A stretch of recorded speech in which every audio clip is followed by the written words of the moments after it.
Well, thank you very much, Jonathan, for that very generous introduction. Yes, I started off my career as a speechwriter, and so I always tell people that behind every great man, there's a little Japanese guy at a keyboard. Anyway, I want to thank Marilyn Jackson and all the organizers of this great event for putting this together. Got incredible speakers. It's a great honor to lead off, this great array of folks who are going to come before you today. As Jonathan mentioned, I'm Senior Director with the Pacific Research Institute, and we're a free market think tank that is based here in California. And any of the publications that you're interested in education that I've written, you can go to www.pacificresearch.org. You were talking about education impact, one word, Pacific Research, all one word, .org, and you can get all of my writings. So, back in 2012, I wrote a book entitled Obama's Education Takeover that warned about the harmful impact that Common Core national education standards have on student achievement. And now what I'm going to talk to you about is the research that has shown that Common Core has been a disaster for America's children, especially those here in California. Now, most states implemented Common Core by 2013-14, and these national standards cover core subjects, and they came along with aligned national tests and aligned curriculum. So Common Core advocates virtually guaranteed that these new national standards would improve student performance. For example, Bill Gates, one of the huge advocates for Common Core, said that Common Core will improve education for millions of students.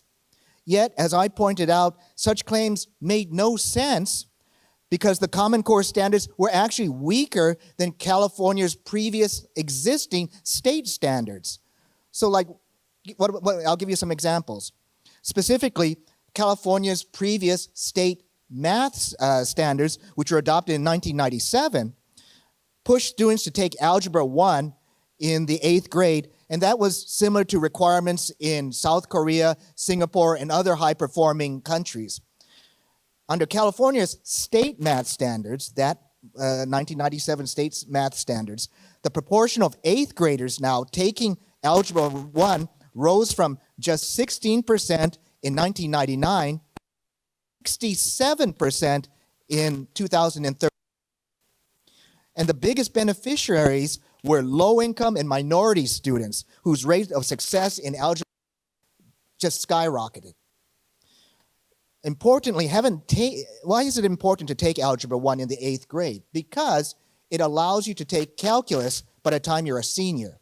And taking calculus by the time you're a senior is highly important if you want to get into a very selective university or college. Common Core, however, changed this trajectory totally because it didn't require Algebra 1 until the 9th grade. So the number of students taking Algebra 1 in the 8th grade dropped from that 67% in 2013 that I talked about to just 19% 4 years later. So Bill Evers, who's a good friend of mine, he's a former U.S. Assistant Secretary of Education, and Zev Werman, who is a former top U.S. Department of Education policy advisor, have said that Common Core reversed the progress California had made in the pre-Common Core period, and the Common Core regress disproportionately hit disadvantaged minorities. The reduced rigor in K-8 education has resulted in less enrollment in advanced mathematics courses in high school, particularly of low-income and minority students. Now, the problems of Common Core can be seen in the individual classrooms. I'm sure that, for those of you who have kids in the public schools, you know what I'm talking about. Now, one Common Core aligned math curriculum that was used in the Sacramento area emphasized so-called cooperative learning, where students must work in teams rather than as individuals. Several years ago, I interviewed Bryce, who was a really smart 6th grader who usually received A+ grades in his math studies. Yet Common Core was a disaster for Bryce. Under the Common Core math curriculum, Bryce and his fellow students were organized into teams. Bryce said that there was unequal participation amongst the team members, with the more advanced students carrying more of the workload. Further, not all of the groups would finish at the same time. Those that finished early couldn't go on to harder problems, but had to wait until the other teams had finished.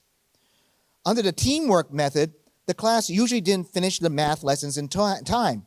And then when I asked if the class started the next day where they had left off the day before, Bryce answered no, saying that the class simply went on to the next new concept. So when I asked Bryce about his thoughts on this teamwork method, he said that he thought that working in teams was distracting.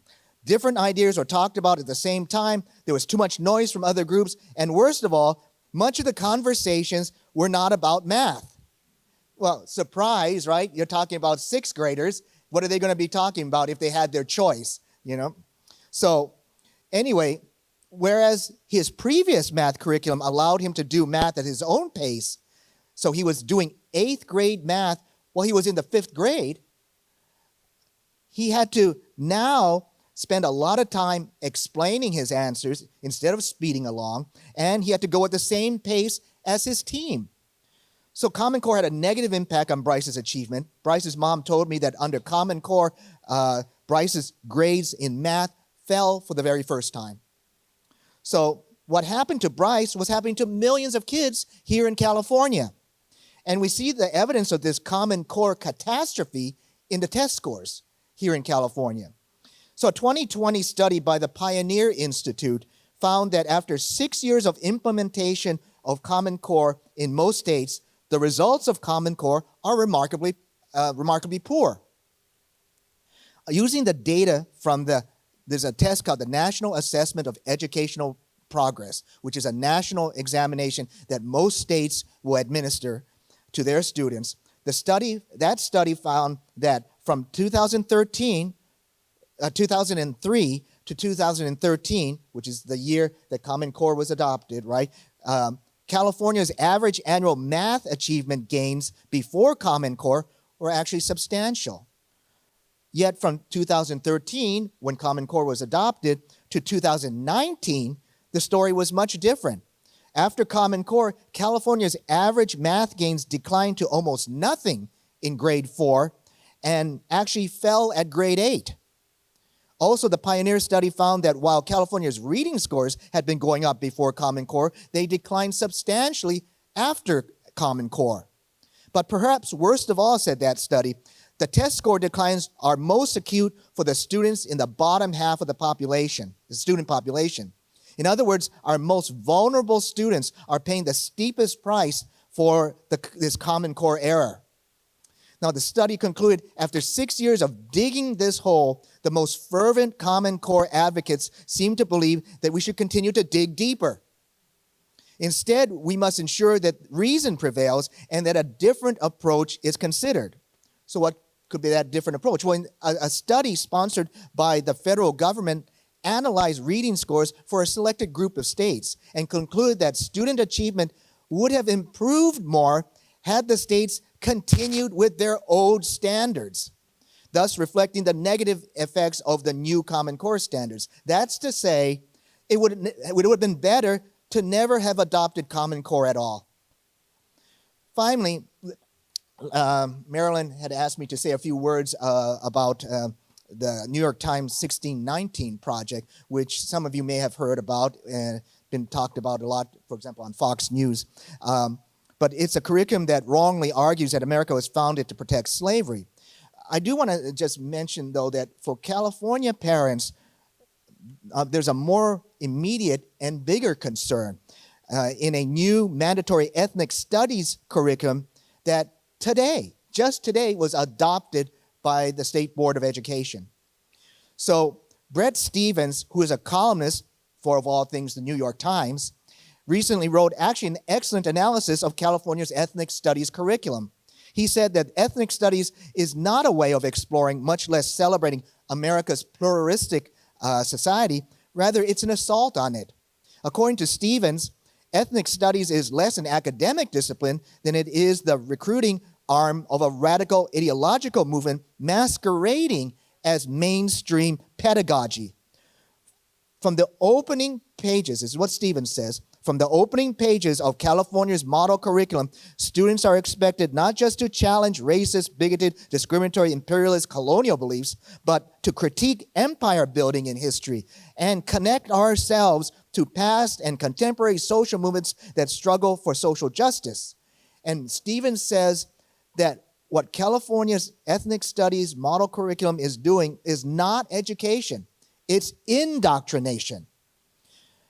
So my good friend, former teacher Larry Sand, who actually will be speaking, I think, via video tonight, and parent Leah Renson, recently wrote a great article which said, instead of ensuring that students learn how to critically analyze opposing viewpoints and make informed decisions, this model curriculum here, the state has determined that the only way to teach our children ethnic studies is to indoctrinate them into this victim-oppressor model. The state is wasting this opportunity to increase understanding and empathy amongst the various ethnic groups, instead remaining tone-deaf to heartfelt concerns raised by students, teachers, parents, and community members, and powering forward with a curriculum likely to sow increased division rather than build community. So there's going to be some leeway given to local school districts as to how ethnic studies will be implemented. So it's up to all Californians who value people as individuals and who oppose shaming children because of their race or ethnicity to make their voices heard at their school boards to ensure that our children are not turned into indoctrinated robots. And with that, I want to thank you all very much. You're going to have a great group of speakers coming after me, and I look forward to speaking with some of you after the event is over. Take care.